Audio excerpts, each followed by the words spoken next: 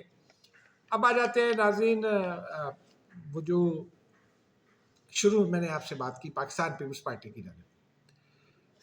Pakistan Peoples party کی خیبر پختونخوا تنظیم کا کل اجلاس ہوا. وہ محمد علی شاہ بادشاہ ہیں جو صدارت کر رہے تھے، صوبائی صدر بھی ہیں.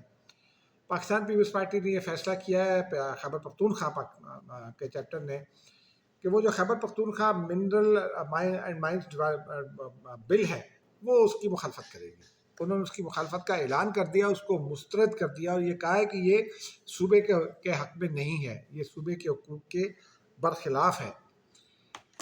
یعنی پاکستان پیپلز پارٹی نے ایک تو یہ پولیٹیکل ٹرمز میں اگر ہم اس کا تجزیہ کریں تو پاکستان پیپلز پارٹی نے وہ جو نون لیگ کی پالیسی ہے پیپلز پارٹی کو کرش کرنے کی، جو پیپلز پارٹی سمجھتی ہے، اور کچھ ذرائع بھی اس بات کی تصدیق کرتے ہیں. کل ہم نے ایک دوست کے ریفرنس سے آپ کو کچھ تفصیلات بھی دی تھی. تو وہ پاکستان پیپلز پارٹی نے ایک تو اس کا جواب دیا ہے کہ ٹھیک ہے، وہ پنجابی میں کہتے ہیں اینج تے اینج سے، یا اردو میں تو کہتے ہیں جیسے کو تیسا، یا ٹھیک ہے ایسا ہے تو ایسا ہی ٹھیک ہے. تو پاکستان پیپلز پارٹی اب کھڑی ہو گئی ہے. نون لیگ جو ہے وہ پہلے نہروں کے معاملے پر تو وہ کھڑی ہوئی تھی پاکستان پیپلز پارٹی کے خلاف، اور وہ ایک سندھ ورسز پنجاب کی صورتحال بن رہی ہے اس کے نتیجے میں، کیونکہ جو سندھی نیشنلسٹ ہیں وہ بھی بہت سرگرم ہیں. انہوں نے گزشتہ روز ٹرین ٹریک بند کیا تھا، اور پھر اس کے بعد انہوں نے کمال یہ کیا کہ وہ جو ٹرین کے مسافروں تھے اس کے کچھ ڈبوں کے لوگوں میں کچھ کھانا بھی تقسیم کیا، کچھ اجرکیں دی ان کو. لیکن اب جے یو آئی نے بھی اعلان کر دیا ہے کہ وہ جے یو آئی کا اپنا دھندا ہے. وہ جے یو آئی نے بھی اعلان کر دیا کہ وہ سندھ پنجاب بارڈر بند کرے گی. اگلے چند روز کے بعد کا ان کا اعلان ہے. راشد محمود سومرو جو ان کے سندھ کے امیر ہیں، غالباً دو بھائی ہیں، معاف کیجیے گا، راشد محمود سومرو کے صاحبزادے ہیں، ناصر محمود اور ایک اور صاحب ہیں، وہ اعلان کر رہے ہیں. تو اس کا مطلب یہ ہے کہ پاکستان پیپلز پارٹی اور نون لیگ جو ہیں وہ ایک دوسرے کے سامنے آئی بال ٹو آئی بال کھڑی ہیں. لیکن اس میں رانا ثناءاللہ کا بیان جو ہے وہ تازہ ہوا کے جھونکے کی طرح آیا. آج انہوں نے گزشتہ روز انہوں نے یہ بتایا تھا کہ پاکستان پیپلز پارٹی کے بغیر ہم نہیں چل سکتے، پیپلز پارٹی کے بغیر فیصلے نہیں ہو سکتے، قانون سازی نہیں ہو سکتی، پیپلز پارٹی کو اس کا ادراک ہے. لیکن انہوں نے یہ بھی بتایا تھا کہ نواز شریف اور شہباز شریف نے ہدایت کی ہے کہ پیپلز پارٹی کے تحفظات دور کیے جائیں. اور آج انہوں نے شرجیل میمن سے رابطہ کیا. وہ شرجیل میمن سے رابطہ جو ہے وہ چونکہ زرداری ہاؤس میں یا بلاول ہاؤس کراچی میں جن لوگوں کا ایکسیس ہے اس میں شرجیل انعام میمن بھی ہیں، اور وہ ان کا تعلق چونکہ حیدرآباد سے بھی ہے تو وہ ان کی سوچ ذرا کراچی والوں سے ذرا سے ڈفرینٹ ہے.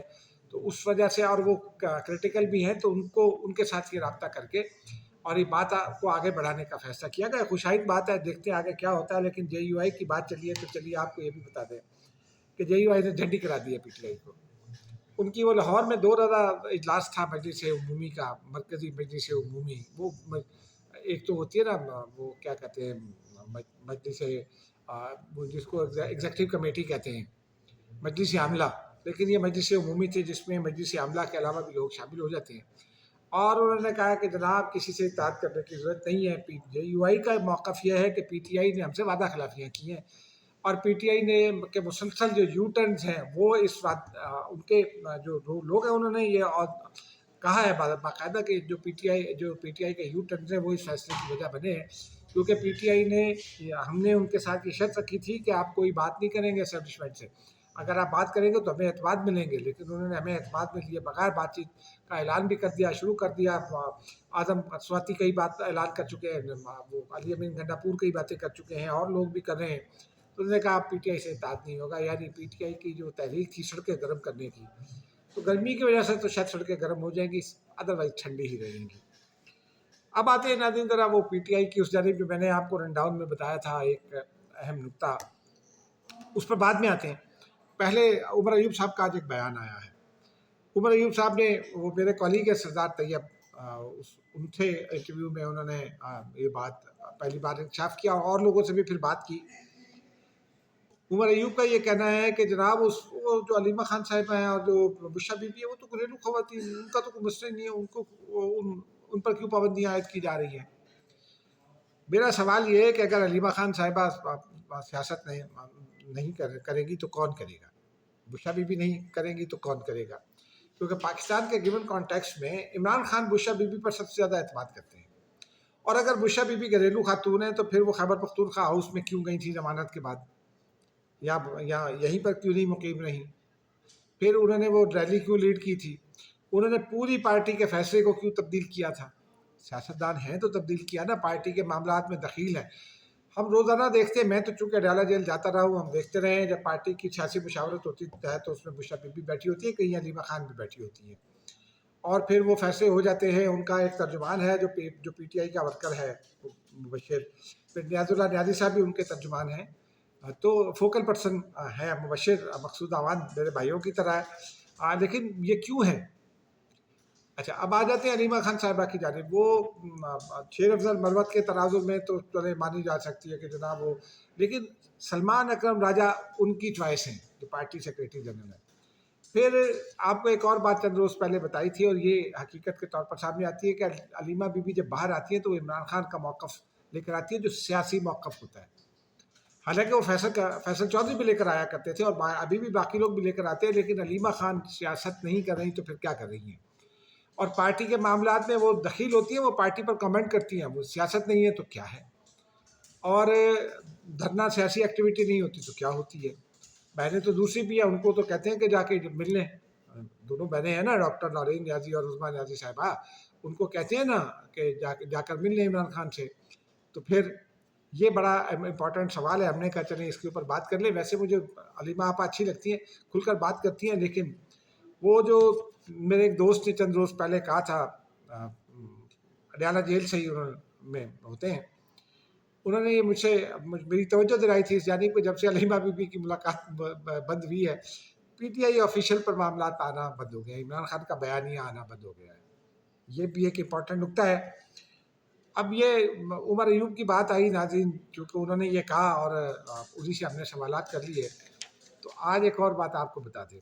پچھلی جمعرات کو ہم بھی گئے تھے، وہ جب ملاقاتوں کا معاملہ تھا، تو وہاں میں نے عمر ایوب صاحب سے یہ پوچھا کہ آپ پارٹی کے اس پارٹی کے لیڈر آف دی اپوزیشن ہے جو آج کل کے نظام کو ہائیبرڈ مارشل لاء کہہ رہی ہے، اور آپ نے خود بھی کہا، انہوں نے اس سے 2 گھنٹے پہلے یا 1.5 گھنٹے پہلے ایک ان کا بیان آیا تھا، اس میں انہوں نے کہا تھا مارشل لاء ہے، اور پھر ہم سے بھی بات چیت کرتے ہوئے وہاں انہوں نے یہی کہا کہ مارشل لاء کا نظام ہے اور یہ یوں ہے اور وہ ہے۔ میرے وہی کالگ سردار طیب ان کا انٹرویو کر رہے تھے، تو میں نے پھر سردار طیب کی اجازت سے ایک سوال ان سے پوچھا۔ وہ سردار طیب کے پاس ریکارڈڈ ہے۔ میں نے ان سے پوچھا، میں نے کہا کہ عمر صاحب آپ یہ بتائیے کہ آپ کے دادا ایوب خان صاحب نے مارشل لاء لگایا تھا، یحییٰ خان صاحب نے بھی مارشل لاء لگایا تھا، پھر جنرل ضیاء الحق نے مارشل لاء لگایا تھا، یہ مارشل لاء لگے، اور پھر مشرف کا مارشل لاء لگا جس کے آپ وزیر تھے، تو کیا آپ ان مارشل لاء کو کنڈیم کرتے ہیں؟ تو وہ پہلے تو جزبز ہوئے، گڑبڑا گئے، پھر انہوں نے اپنے دادا سے شروع کیا، انہوں نے کہا نہیں تاریخ دیکھیں، مارشل لاء تو اس سے پہلے اسکندر مرزا نے لگایا تھا، وہ تو کنٹینیوٹی تھی، اور اس وقت کے حالات ایسے ہو گئے تھے، اور یہ اور وہ اور فلاں، اور پھر جو ہے وہ انہوں نے کہا کہ جی یحییٰ خان نے تو وہ ایوب خان نے ان کو ہینڈ اوور نہیں کیا تھا، یحییٰ خان نے ٹیک اوور کر لیا تھا۔ یہ میرے سوال کے جواب میں بھی انہوں نے کہا، تو وہ بھی چلتا رہا، کیونکہ اس وقت حالات ایسے تھے، ملک 2 لخت ہو گیا تھا، فلاں ہو گیا تھا، ڈمکا ہو گیا تھا۔ پھر بھٹو صاحب آ گئے، تو بھٹو صاحب نے تو سب چیزیں تباہ کر دی تھی، تو ضیاء الحق کو آنا پڑا، اور وہ نہ لگتے تو اچھا تھا، انہوں نے کہا نہ لگتی یہ مارشل لاء تو اچھا تھا، لیکن انہوں نے کنڈیم نہیں کیا۔ پھر مشرف کا مارشل لاء، انہوں نے کہا وہ نواز شریف نے بھی حالات ایسے ہی پیدا کر دیے تھے، تو حالانکہ وہ جب نواز شریف نے حالات پیدا کیے تو اس وقت عمر ایوب ان کے وزیر تھے، گوہر معاف کیجیے گا ایم پی اے تھے، اور گوہر ایوب صاحب ان کے وزیر تھے، اس سے پہلے اسپیکر بھی رہے تھے گوہر ایوب صاحب، ان کے وزیر خارجہ بھی رہے تھے، اور اس وقت وزیر پانی اور بجلی تھے۔ تو انہوں نے کہا، انہوں نے اس کو بھی نہیں کنڈیم کیا، انہوں نے کہا باؤ یہ ایسا ہو جاتا ہے اور یوں ہو جاتا ہے، اور وہ نہ لگتے تو اچھا تھا، لیکن وہ انہوں نے کنڈیم نہیں کیا۔ یہی پی ٹی آئی کی سوچ ہے۔ آج بھی پی ٹی آئی یہ چاہتی ہے کہ وہ جو ماشاء اللہ تھا ضیاء الحق کا، اس کی تعریف کرے، مشرف کی تعریف کرے۔ آج تک مشرف کو کنڈیم نہیں کیا پی ٹی آئی نے، باقی جو ہے وہ باقی سب خود، اگر آپ گود میں بیٹھ کر تشریف لے آئیں تو وہ ہائیبرڈ مارشل لاء نہیں ہے۔ آپ جنرل باجوہ فائل دبا کر آئیں اور آپ اس کے اوپر آنکھ بند کر کے سائن کر دیں، اور ساری نوکریاں جو ہے وہ کمپیٹنٹ لوگوں کو کے نام پر وہ جنرل باجوہ کی خواہش پر دے دیں تو ماشاء اللہ نہیں ہے. ماشاء اللہ یہ ہے. Very good. خدا حافظ.